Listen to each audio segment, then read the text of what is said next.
रामपुर गांव में शंभुनाथ नाम का एक व्यापारी अपनी पत्नी राधा के साथ रहता था। उसका चावल और गेहूं बेचने का बहुत ही बड़ा व्यापार था। वह बहुत ही धनी था। उसे किसी भी चीज की कमी नहीं थी, परंतु उसकी कोई संतान नहीं थी। दोनों ने कई वैद्य, डॉक्टर को दिखाया, कई मंदिर में पूजा पाठ किया, फिर भी उन्हें कोई संतान की प्राप्ति नहीं हुई। राधा, मुझे लगता है कि अब हमें अगले जन्म में ही संतान की प्राप्ति होगी। आप ऐसी बातें क्यों कर रहे हैं जी? मुझे पूरा विश्वास है हमें इस जन्म में ही संतान की प्राप्ति होगी। ईश्वर हमारी मनोकामना जरूर पूरी करेगा। राधा, बस भी करो। भगवान से कितनी बार प्रार्थना करोगी? जब भगवान की यही मेरी है कि हम संतान के बिना रहें तो यही ठीक है। शंभुनाथ मान चुका था कि अब उसे इस जन्म में संतान नहीं होगा, परंतु राधा उसकी एक न सुनती थी और दिन भर ईश्वर की पूजा पाठ में लगी रहती थी। जो भी खाली समय बचता उसमें वह पक्षियों को दाना डालती थी और दाना चुगते हुए पक्षियों को दिन भर निहारती रहती थी। एक दिन की बात है, राधा के छत पर कहीं से एक मैना पक्षी का जोड़ा आता है और छत पर ही घोंसला बनाकर रहने लगता है। यह देखकर राधा बहुत खुश हो जाती है। वह उन्हें रोज दाना डालती। उसे दाना खाते हुए पक्षियों को देखने में बड़ा अच्छा लगता था। कुछ दिनों के बाद मैना पक्षी ने उसमें एक अंडा दिया। मैना पक्षी का जोड़ा रोज सुबह खाने की तलाश में बाहर जाते और शाम होने से पहले वापस आ जाते। अचानक एक दिन राधा देखती है, अरे इतना अंधेरा हो गया, परंतु मैना पक्षी का जोड़ा अभी तक वापस नहीं लौटा। अगर मैना पक्षी का जोड़ा नहीं आएगा तो इसके अंडे को कौन देखेगा?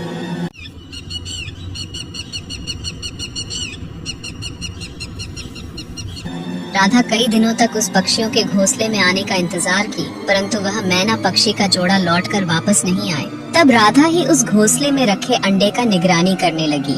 वह दिन भर अंडे को निहारती रहती, जैसे अंडे में पल रहा बच्चा उसका ही हो। मैना का वह अंडा बहुत तेजी से बढ़ रहा था। वह रोज रात को दोगुना आकार में बढ़ जाता। यह देखकर राधा को डर भी लगता था। एक दिन राधा ने देखा कि वह अंडा तरबूज जितना बड़ा हो गया है। ये देखकर वह जल्दी से अपने पति को बुलाकर लाती है। दोनों ये देखकर बहुत ही अचंभित थे। राधा, एक पक्षी का अंडा इतना बड़ा कैसे हो सकता है? वही तो देखकर मैं भी हैरान हो रही हूँ। दोनों अंडे को देख रहे थे। तभी वह अंडा लुढ़ककर राधा के पैरों के पास आ जाता है। राधा ने डरते डरते उस अंडे को हाथ लगाया तो अंडा फूट गया और उसमें से एक बहुत ही प्यारी छोटी बच्ची निकली। दोनों ने इस बच्ची को देखा तो आश्चर्यचकित के साथ साथ बहुत खुश भी हुए। राधा जल्दी से बच्ची को अपने गोद में ले ली। आखिर ये कैसे हो सकता है? एक मैना के अंडे से लड़की कैसे निकल सकती है? हाँ, ये तो बात आप सही कह रहे हैं, लेकिन जाने दीजिए, भगवान की महिमा से हमें बच्ची तो मिली है ना। ये लड़की मैना के अंडे से निकली है ना, इसलिए हम इसका नाम मैनावती रखेंगे। दोनों ने उस लड़की का नाम मैनावती रख दिया और उसे अपनी बेटी बनाकर पालने लगे। उन्होंने मैनावती का पालन पोषण बहुत अच्छे से किया। अब वह बहुत खुश रहने लगे। अब मैनावती बड़ी हो गई। वह देखने में बहुत सुंदर लगती थी। जब भी उसे कोई देखता तो देखते ही रह जाता। एक दिन मैनावती सरोवर से जल लेने गई थी। उसी समय उस राज्य का राजा अपने मंत्री के साथ घूमने के लिए आया था। जब उसने मैनावती को देखा तो वह उसे बहुत ही अच्छी लगी और उसने मन बना लिया कि मैं इसे ही शादी करूंगा। वह उसकी सुंदरता पर मोहित हो गया। सेनापति, पता करो यह सुंदरी कौन है, इसके माता पिता कौन है? मैं इससे विवाह करना चाहता हूँ। ठीक है महाराज, मैं जल्दी से इस लड़की के बारे में पता लगाता हूँ। सेनापति ने जल्दी से उसे लड़की के बारे में पता लगा लिया। महाराज, वह हमारे राज्य के रामपुर गांव की लड़की है। उसके माता पिता एक व्यापारी है। ठीक है मंत्री जी, उनके पास हमारे विवाह को लेकर प्रस्ताव भेजिए। इस राज्य के राजा आपकी बेटी से शादी करना चाहते हैं। ठीक है, हम अपनी बेटी की शादी राजा से करने के लिए तैयार हैं। ये तो हमारे लिए बहुत ही सौभाग्य की बात होगी। शंभुनाथ की खुशी का ठिकाना नहीं था। वह राधा के पास जाकर बोला, अरे राधा, हमारी बेटी की तो भाग्य खुल गए। इस राज्य के राजा भान सिंह हमारी बेटी मैनावती से विवाह करना चाहते हैं। यह सोचकर पति पत्नी बहुत खुश थे। बड़ी धूमधाम से मैनावती का विवाह राजा से कर दिया गया। राजा की पहले से ही एक रानी थी और अब मैनावती दूसरी रानी बनके महल में आई। महल में चारों तरफ मैनावती की चर्चा हो रही थी। यह सब सुनकर बड़ी रानी को रानी मैनावती से बहुत ही जलन हो रही थी। राजा को यह बात पता था कि मैनावती मानव गर्भ नहीं बल्कि एक मैना पक्षी के अंडे से पैदा हुई है। अब राजा का अधिकांश समय मैनावती के साथ ही बीतता था। राजा प्यार से मैनावती को मैना सुंदरी कहकर बुलाते थे और कोई भी बात होती तो राजा उनसे ही सलाह लेते थे। यह सब देखकर बड़ी रानी मैनावती से और भी जलने लगी। अब बहुत हो गया, मुझे हमेशा के लिए इसको महल से निकालना होगा।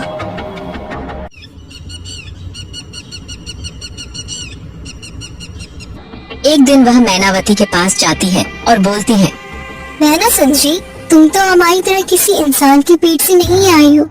तुम तो किसी अंडे से जादू की तरह बाहर आई हो। क्या बताओ, तुम्हारी जान किसमें बसती है?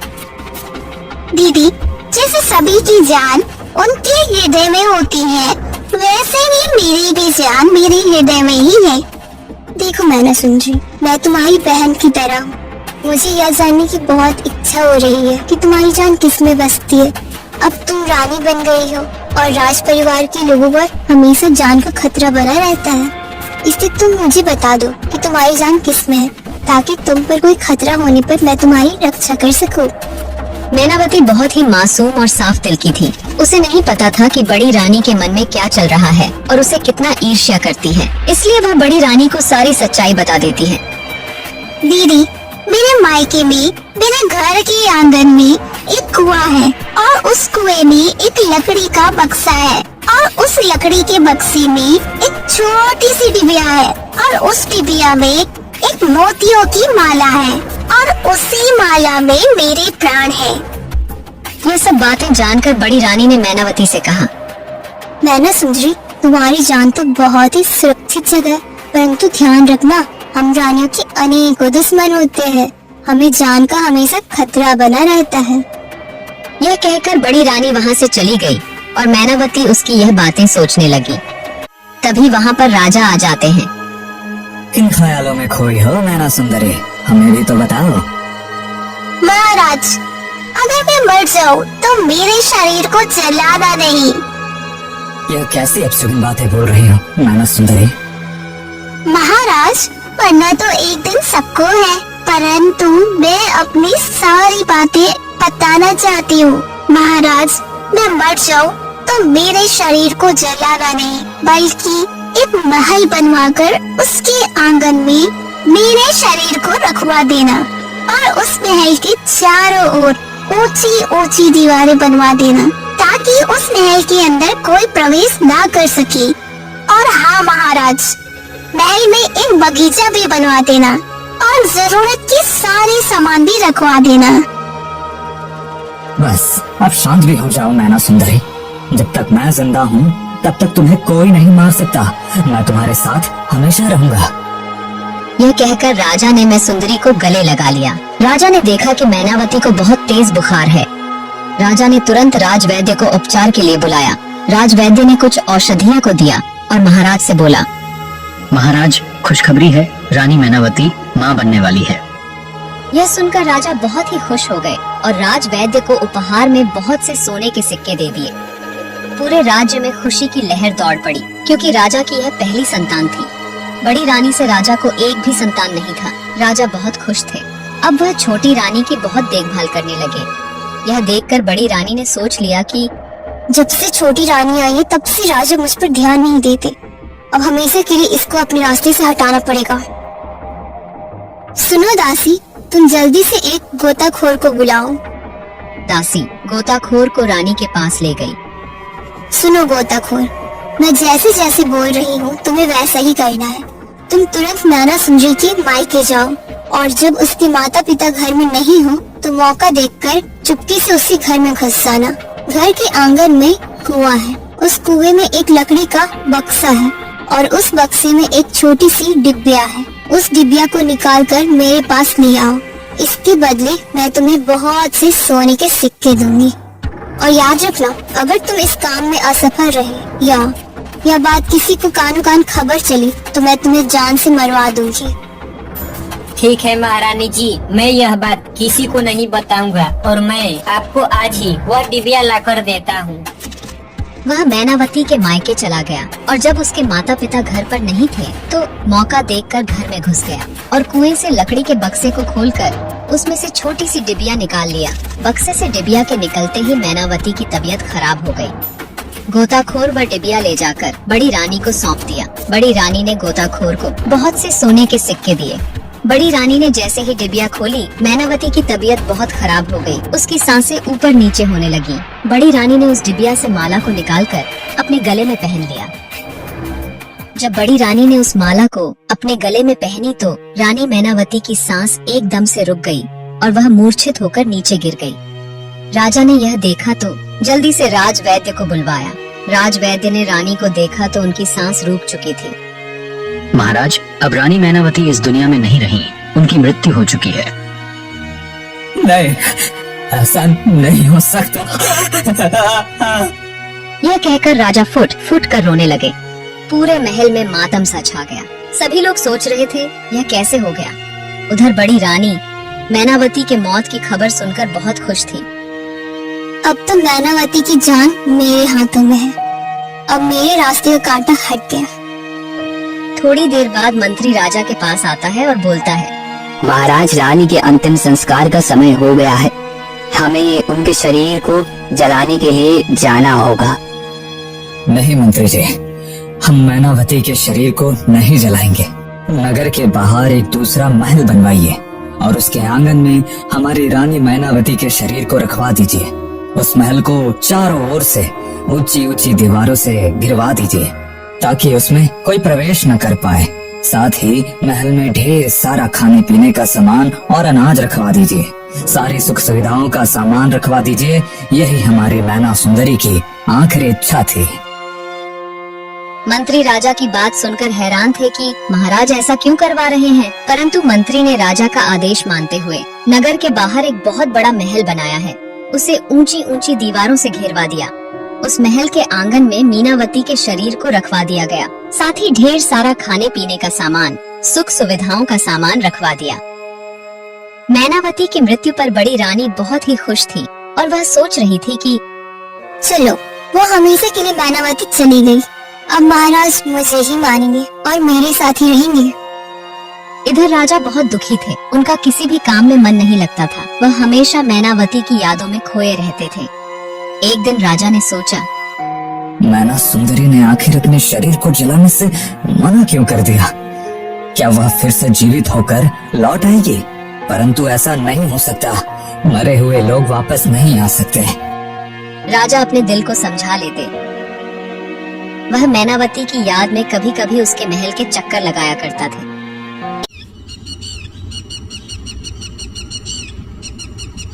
एक दिन राजा ऐसे ही मैनावती का महल के तरफ चक्कर लगा रहे थे। तभी उन्हें महल के अंदर से एक बच्चे की रोने की आवाज आ रही थी। यह सुनकर राजा बहुत हैरान थे। यह बच्चे के रोने की आवाज इस महल से कैसे आ सकती है? आखिर कोई भी बच्चा महल में कैसे आ सकता है? मुझे अंदर चलकर देखना चाहिए। बच्चे को देखने के लिए राजा महल के अंदर घुस गया। तब राजा ने देखा कि मैनावती के मृत शरीर के पास उसके बगल में छोटा सा बच्चा रो रहा है। राजा ने उस बच्चे को गोद में उठाया तो बच्चा चुप हो गया। राजा को समझ नहीं आ रहा था कि यह बच्चा कौन है और यहाँ पर कैसे आ गया है। तब राजा ने उस बच्चों को थोड़ी देर खिलाया, फिर वह बच्चा उनकी गोद में ही सो गया। तब राजा ने उसे मैनावती के बगल में सुलाकर चल दिए। अगले दिन राजा फिर से बच्चे को देखने के लिए महल में घुस गए। तब राजा ने देखा कि बच्चा महल के आंगन में खेल रहा है।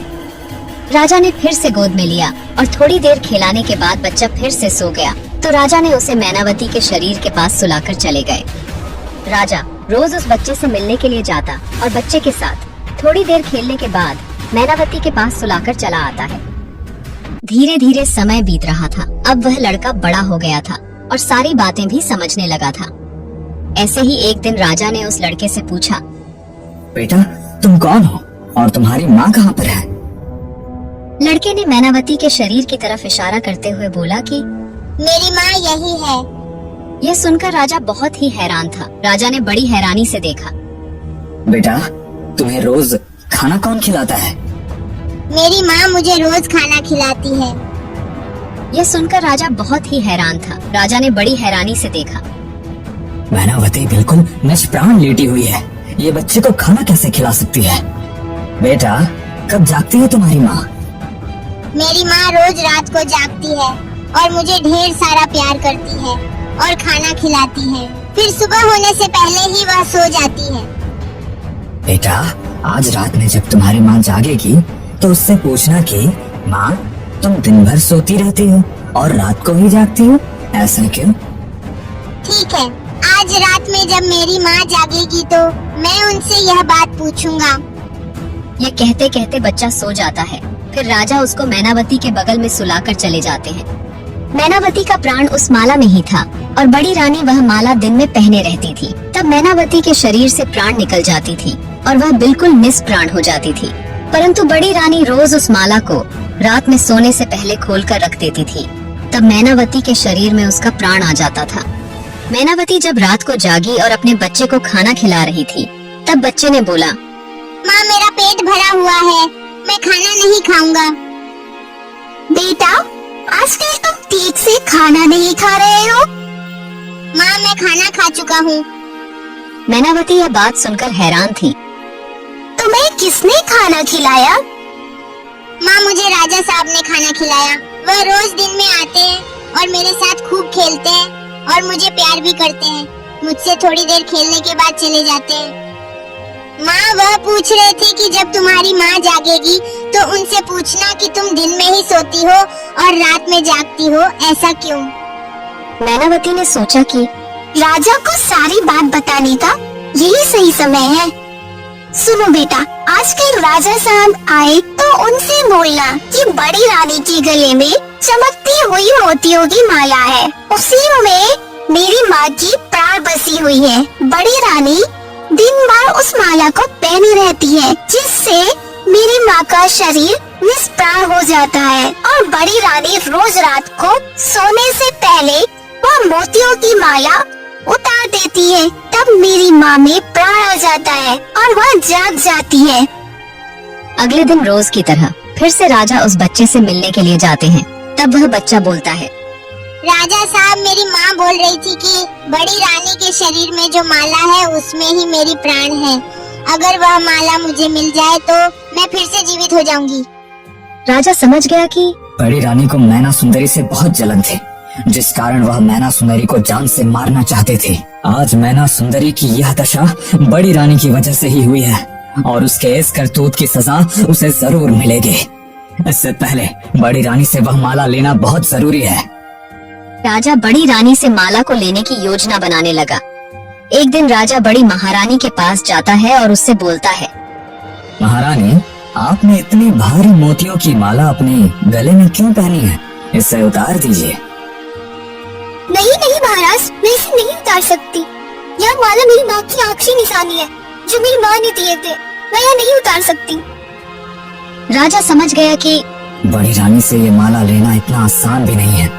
इसके लिए मुझे दूसरा रास्ता अपनाना होगा। अब अगले दिन राजा फिर से बड़ी रानी के पास जाता है और बोलता है, रानी, मेरे प्रिय मित्र का एक छोटा सा बच्चा है, परंतु उस छोटे से बच्चे की माँ इस दुनिया में नहीं है और मेरे मित्र को उस बच्चे के पालन पोषण करने में बहुत दिक्कत हो रही है। उसकी मदद करना चाहता हूँ। अगर आपकी आज्ञा हो तो क्या मैं छोटे से बच्चे को यहाँ पर ला सकता हूँ? क्या आप कुछ दिनों के लिए छोटे बच्चे का लालन पालन कर पाएंगे? हाँ महाराज, क्यों नहीं, आप जरूर उस छोटे बच्चे को लाइए। हमारी कोई संतान नहीं है, मैं उसका कुछ दिनों तक ध्यान रखूंगी तो मुझे भी अच्छा लगेगा। फिर अगले दिन जब राजा मैनावती के महल जाता है, तब वह उस बच्चे से बोलता है, मैं जैसे जैसे बता रहा हूँ तुमको वैसे वैसे ही करना है। तुम बड़ी रानी के गले में पड़े उस मोतियों की माला को पकड़ लेना और जोर जोर से रोने लगना और कहना कि मुझे थोड़ी देर इस माला के साथ खेलना है, और तब तक रोते रहना जब तक बड़ी रानी वह मोतियों की माला अपने गले से उतार कर तुमको ना दे दे। मैं सब समझ गया हूँ, मैं योजना के अनुसार ही काम करूँगा। महल में सभी लोग उसे बहुत प्यार करते हैं। थोड़ी देर बाद बड़ी रानी भी आ जाती है और उसे गोद में उठा लेती है। जैसे ही बच्चा गोद में जाता है, माला को पकड़कर रोने लगता है और कहता है, मुझे यह माला के साथ खेलना है, मैं इसके साथ खेलना चाहता हूँ, मुझे यह माला दो। नहीं नहीं बच्ची, ये तुम्हारे खेलने की चीज नहीं है। मैं तुम्हारे लिए दूसरी खिलौनी लेकर आती हूँ। परंतु वह बच्चा उसी माला के लिए जीद पकड़े रहता है और जोर जोर से रोने लगता है। महल के सारे लोग इकट्ठे हो जाते हैं और सभी उस बच्चे को बहलाने फुसलाने लगते हैं। परंतु वह बच्चा माला की रट लगाए बैठा था, ऐसा मानो अगर उसे वह माला न मिले तो उसकी जान चली जाएगी। तभी योजना के अनुसार वहाँ पर राजा आ जाते हैं और वह रानी से बोलते हैं, रानी, यह आप क्या बच्चों जैसी हरकतें कर रही हैं?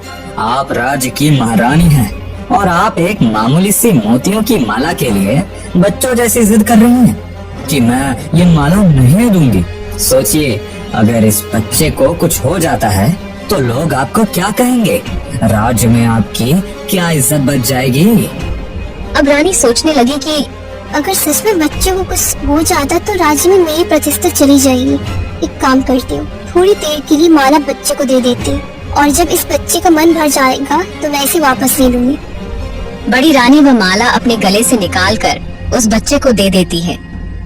बच्चा माला को लेकर इधर उधर घूम घूम कर खेलने लगता है। थोड़ी देर बाद वह मोतियों के माला को लेकर राजा को दे देता है।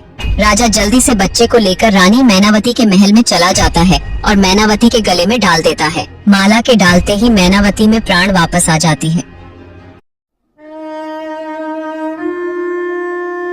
महाराज, मेरे प्राण इस मोतियों की माला में ही बसते हैं। अगर यह माला कोई दूसरा ले ले तो मेरा प्राण चले जाते हैं। मैनावती, मैं सब जान चुका हूँ। बड़ी रानी ने तुम्हारे साथ बहुत गलत किया है और उसे उसकी सजा जरूर मिलेगी। तुम अभी कुछ दिन इसी महल में रहो और मैं तुम्हें सही समय आने पर अपने साथ महल ले चलूंगा। इसके बाद राजा अपने महल में चले जाते हैं। बड़ी रानी बहुत परेशान थी। महाराज, क्या आपने उस छोटे से बच्चे को देखे हैं जो मेरी मोतियों की माला लेकर खेल रहा था? अभी तो वह यहीं पर था, परंतु पता नहीं कहाँ चला गया। मैं सोची वह आपके साथ ही होगा। नहीं नहीं रानी साहिबा, वह तो हमारे साथ नहीं है। देखिए, यहीं इधर उधर खेल रहा होगा। बहुत देर ढूंढने के बाद भी वह नहीं मिलता है। तब राजा रानी के पास आकर बोलता है, बड़ी रानी, हमारे ऊपर हमारा पड़ोसी राज्य हमला करने वाला है और आपकी जान को बहुत खतरा है। महाराज, मुझे बचा लीजिए, मैं मरना नहीं चाहती हूँ। हाँ महारानी, मैंने आपको छुपा कर रखने के लिए एक बहुत बड़ा तहखाना बनवाया है और उसमें आपकी सारी सुख सुविधाओं का सामान भी रखवा दिया है और आप वहीं पर कुछ दिन आराम से रहिए। जब युद्ध खत्म हो जाएगा तो फिर आपको बुला लिया जाएगा। हाँ महाराज, आप जब तक कहेंगे तब तक मैं उस तहखाने में रहूंगी। बस मुझे कुछ नहीं होना चाहिए। राजा बड़ी रानी को लेकर तहखाने में बंद कर देता है। बड़ी रानी को पता चल गया कि राजा सभी बातों को जान गए हैं। रानी, तुमने जो मैना सुंदरी के साथ इतना बड़ा छल किया है, उसकी यही सजा है कि तुम इस तहखाने में जिंदगी भर रहोगे। महाराज, मुझे माफ कर दीजिए, मैं ऐसा कभी नहीं करूंगी। महाराज, कृपया मुझे माफ कर दीजिए। तुम्हें माफी कभी नहीं मिलेगी। तुमने माफ कर देने वाले काम कभी नहीं किए। अब तुम इसी तहखाने में जिंदगी भर रहो। फिर राजा छोटी रानी के महल में जाते हैं और रथ पर अपने बच्चे और रानी मैनावती को पूरे सामान के साथ लाते हैं। ऐसी और भी रोमांचक कहानियाँ देखने के लिए क्लासिक न्यूज़ चैनल को अभी सब्सक्राइब करें और बेल आइकन को दबाना ना भूलें।